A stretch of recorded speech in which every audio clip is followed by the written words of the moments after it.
Something is happening outside your window right now that you have never been taught to read. Not today, perhaps. Not this morning. But on a day, and that day will come, when the sky looks ordinary, when the weather app says nothing, when the air feels like any other afternoon, the birds will know. They will have known for hours. And everything they are doing in those hours, every strange and subtle shift in their behavior, every departure from their ordinary rhythm, is a message written in a language older than any human civilization ever developed. You just were never given the translation. What birds do in the hours before a storm, the real behavior, the documented, researched, biologically extraordinary behavior that scientists have spent decades quietly uncovering, is not what you think. It is not simply flying away or going quiet. It is something far more intricate, far more coordinated, far more deeply revealing about the nature of animal perception and the astonishing gap between what birds experience of the world and what we are capable of sensing without instruments. And the most remarkable part is this. For most of human history, people read this behavior fluently. Farmers, sailors, shepherds, hunters, anyone who lived close enough to the land to pay the quality of attention that proximity demands, they knew what the birds were saying. They watched, and they learned, and they trusted what they saw. And they were right often enough that the knowledge became tradition, became proverb, became the kind of wisdom passed from generation to generation, not because it was written down, but because it worked. We stopped watching. We built instruments instead. We decided that what we could measure with technology was more reliable than what we could learn from paying attention to the living world around us. But the birds never stopped knowing. And what they know, the precise, biological, perceptually extraordinary mechanism by which they know it, is the story that science has finally, quietly, confirmed. Hours before a storm arrives, sometimes a full day before, the atmospheric pressure begins to drop. Not dramatically, not in any way that registers in the human body, not in any way that most people would notice without a barometer. A subtle, gradual decline in the weight of the air column above, as the low-pressure system associated with approaching weather moves closer. Invisible to human senses. Completely unremarkable to everything in your environment that lacks the biological equipment to detect it. Birds have that equipment. Embedded in the inner ear of most bird species is a structure that functions as a biological barometer. A pressure-sensitive system so finely calibrated that it can detect changes in atmospheric pressure far smaller than any approaching storm produces. Changes that are, to every human sensory system, non-existent. Changes that register for the bird with the same clarity and immediacy as a change in light or temperature. The storm announces itself to birds in a language made of pressure. And the moment that announcement is received, the moment the atmospheric pressure begins its pre-storm decline, the behavioral response begins. Not after thought, not after assessment.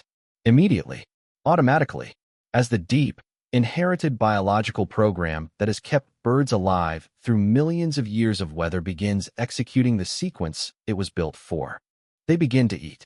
Voraciously, urgently, with a focused intensity that is immediately recognizable to anyone who knows what to look for. Researchers studying bird feeding behavior in the hours before documented storm events found feeding rates increase by as much as several 100% compared to normal baseline activity. Every available food source is targeted. The ordinary social tensions around food are suspended. Birds that would normally compete aggressively for a feeding position at a given location feed simultaneously, as though the approaching storm has temporarily dissolved the hierarchy. Because what the pressure drop is telling every bird in the area is simple and urgent. Something is coming. You do not know exactly when. You do not know exactly how severe. But you know it is coming, and you know that when it arrives, foraging will become impossible or dangerous, and you know, in the deepest biological sense of knowing, that the energy reserves you carry into a storm determine whether you survive it. So they eat. Everything. Now, while they still can. Researchers didn't expect what they found next, because when they began mapping the timing of this feeding surge against the actual arrival of storm systems, they discovered something that stopped them. The birds were consistently ahead of the instruments. Not by minutes, by hours. The behavioral response, the feeding surge, the social suspension, the urgency, was beginning at atmospheric pressure changes so small, detected so early in the storm system's approach that the human meteorological equipment of the era was not yet registering them as significant.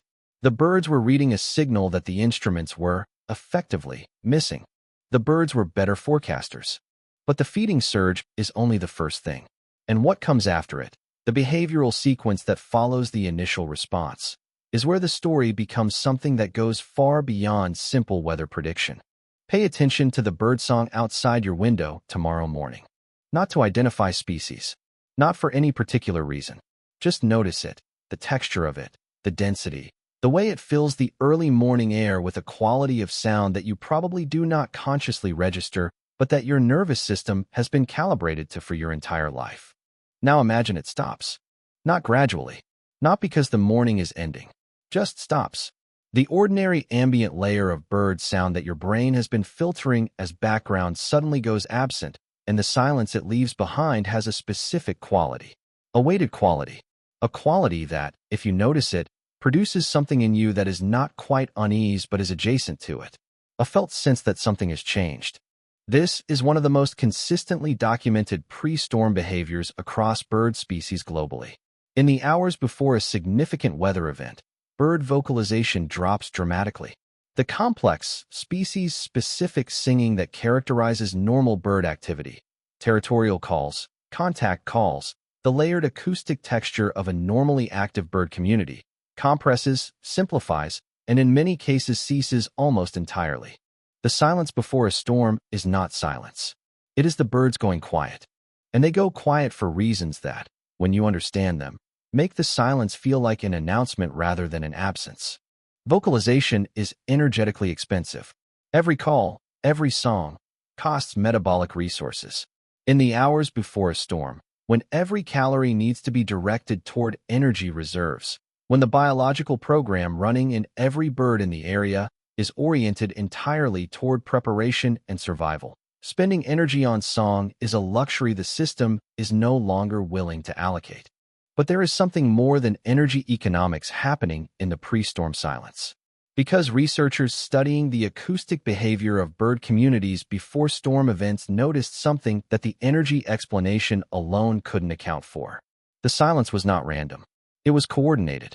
Birds across a wide geographic area, across species, across territories, across the ordinary social divisions that structure bird community behavior, were going quiet at roughly the same time, in response to the same atmospheric signal, producing a coordinated community-wide behavioral shift that looked less like individual energy conservation and more like collective communication.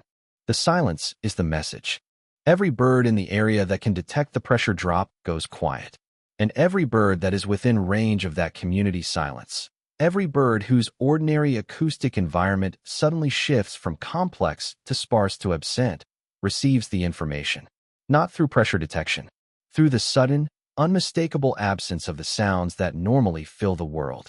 The silence itself is a signal, passed through the community not deliberately, but automatically. A behavioral cascade that propagates through an entire bird population like a wave, beginning with the birds whose pressure sensitivity fires first, spreading through the community as each bird's acoustic environment changes, until the entire area has shifted into the pre-storm quiet. And what happened next in the research was the discovery that changed how scientists think about collective animal behavior entirely. In the hours before a significant storm, something happens to flocking birds that have no parallel in their normal behavior. The murmuration, that extraordinary phenomenon where thousands of starlings move as a single fluid entity, turning and shifting with a coordination that seems to exceed what any communication system should be able to produce, is familiar to most people as a visual spectacle. What is less familiar is what triggers it. Murmurations of unusual scale and duration have been consistently documented in the hours before major storm events. Not the ordinary evening murmurations that starlings perform before roosting. Daytime murmurations. Extended murmurations. Murmurations that draw in birds from wider areas than normal, that last longer than normal, that seem, to observers who have watched them, to have a different quality, more urgent, more cohesive, more directed, than the ordinary evening display. Scientists studying these pre-storm murmurations found something in the behavior that the standard models of flocking couldn't account for. The coordination was too precise. The response speed, the time between one bird changing direction and the propagation of that change through thousands of birds, was faster than visual signal transmission should allow. Each bird, according to the standard model, should have a slight delay before responding to the bird next to it. The delay should compound. The wave of movement should take measurable time to cross the flock. It didn't. The flock was moving as though the decision was being made simultaneously across thousands of individuals, as though the information was not traveling from bird to bird, but arising in all of them at once from a shared source. The shared source, researchers eventually concluded, was the pressure signal. Every bird in the murmuration was receiving the same atmospheric information independently.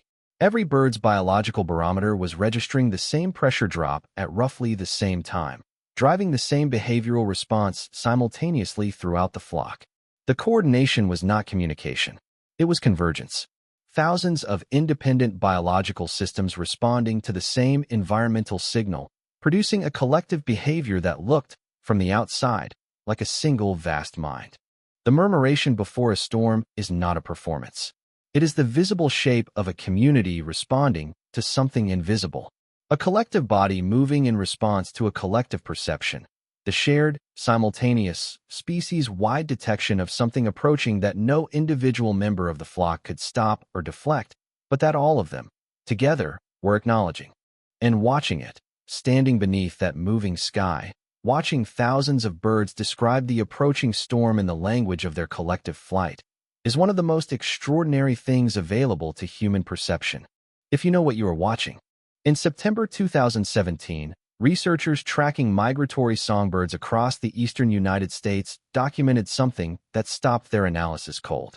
A large population of birds that were, by every indicator of normal migratory timing, not scheduled to move. Birds whose seasonal departure should have been days or weeks away, abruptly departed. Overnight, en masse.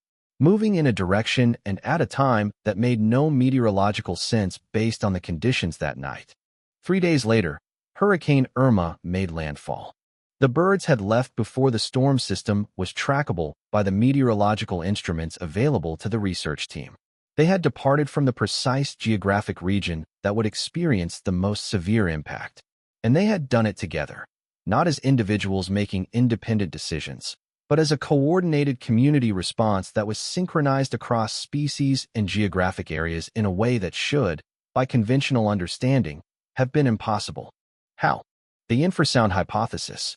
Storms generate infrasound, sound waves at frequencies far below the range of human hearing, in the range of 1 Hz or less. These waves travel enormous distances, thousands of miles, ahead of the storm system itself, propagating through the atmosphere at the speed of sound, while the storm they originate from is still days away and hundreds of miles distant. To human ears, they are completely non-existent. Silence. Many bird species can hear them. The biological mechanisms are still being studied, but the evidence is accumulating. Birds appear to have some sensitivity to infrasonic frequencies, either through specialized inner ear structures or through body surface receptors sensitive to the pressure variations these waves produce. And a storm system large enough to threaten survival generates infrasound powerful enough to be detectable at enormous distances by biological systems tuned to receive it. The birds heard the hurricane before any human instrument registered its existence. They heard it in the infrasonic signature that large storm systems broadcast ahead of themselves, moving through the atmosphere like a warning sent at the speed of sound. And when that warning arrived, felt rather than heard, a vibration in the body rather than a sound in the ear, the ancient biological program that has kept migratory birds alive through millions of years of storms executed its response. They left, every single one of them, before the storm was visible, before the pressure drop was significant, before any human knew to be afraid. They knew. For most of human history, we watched the birds. Not casually, not as a hobby, as survival practice. The sailors who read the behavior of seabirds to predict weather days ahead of landfall. The farmers who watched the swallows flying low and knew rain was coming before any cloud appeared. The shepherds who read the restlessness of the birds on the hillside as reliably as any instrument. The fishermen who trusted the silence of the morning birds over the evidence of clear skies. These were not superstitions. They were the accumulated, field-tested, generationally refined observations of people who paid the kind of attention to the living world that proximity and dependence demand. People who had, through years of watching and correlating and remembering, learned to read a biological forecasting system that had been running, without interruption, for 30 million years. The red sky in the morning, the swallows flying low, the silence before the storm, the birds roosting early, the unusual feeding frenzy at the feeder on an ordinary afternoon. Every one of these was an entry in a living forecast, a real-time, biologically generated, exquisitely sensitive reading of approaching atmospheric change, displayed in the behavior of creatures whose survival has always depended on reading it correctly. We built barometers, and we stopped watching. We built weather satellites, and we stopped listening to the silence. We built apps that tell us the probability of rain in 15-minute intervals, and we stopped noticing when the birds at the feeders suddenly began eating like they would never eat again. And something was lost in that transition. Not the weather forecast. The instruments are better at that, and they know it. Something else. The quality of attention that comes from reading a living system. The intimacy with the immediate environment that comes from watching something breathing and moving and responding to the same world you are inhabiting. The felt sense of being part of a community of creatures all responding to the same reality, all receiving the same signals, all embedded in the same atmosphere. The birds are still doing it. Right now. On every ordinary afternoon, that is, somewhere beneath your ability to detect it, not as ordinary as it looks. They are reading the pressure and listening to the infrasound and adjusting their feeding and going quiet and gathering in ways that, if you knew what to look for, would tell you something the app cannot. They would tell you what is coming. You live inside a biological forecasting system. This is not a metaphor. It is a physical reality. Every bird in your environment is running a continuous, exquisitely sensitive, evolutionarily refined analysis of the atmospheric conditions in your shared location. Every shift in their behavior, every feeding surge, every unusual silence, every premature roosting, every unexplained gathering, is data, is the output of a biological instrument more sensitive than anything we have built, displaying its readings not on a screen, but in the living, visible, observable behavior of the creatures sharing your world. The storm that is coming, whatever form it takes, however far away it still is already known to them, has already changed their behavior, is already being announced, in the only language they have, in the space just outside your window. And the question is not whether you believe in animal instinct or trust scientific instruments more than bird behavior. The question is whether you are paying attention at all, whether you have retained enough of the ancient, proximity-based attentiveness that kept your ancestors alive, the capacity to notice when the ordinary has shifted, when the birds are doing something slightly different from yesterday, when the silence outside has a weight that ordinary silence doesn't carry. That capacity is not gone. It is only unused. The next time you notice the birds at your feeder eating with an urgency that seems different from their ordinary rhythm, the next time the morning silence feels more complete than usual, the next time you see an unusual gathering of birds in a field or a tree for no apparent reason, don't reach for your phone to check the weather. Watch them instead. Give them 30 seconds of your genuine, unhurried attention. Notice what they are doing. Notice what they are not doing. Let the behavior register in whatever part of you is still ancient enough to receive it. And then check the forecast. I think you will find, more often than you expect, that the birds were there first. Tell me in the comments, have you ever noticed birds doing something strange in the hours before a storm? Something that didn't make sense until the weather changed? Because I think more people have made this observation than have ever said it out loud. And I think the fact that we keep noticing, even now, even with all our instruments, means we have not entirely forgotten how to listen. The storm is always announced. We just have to remember how to hear it.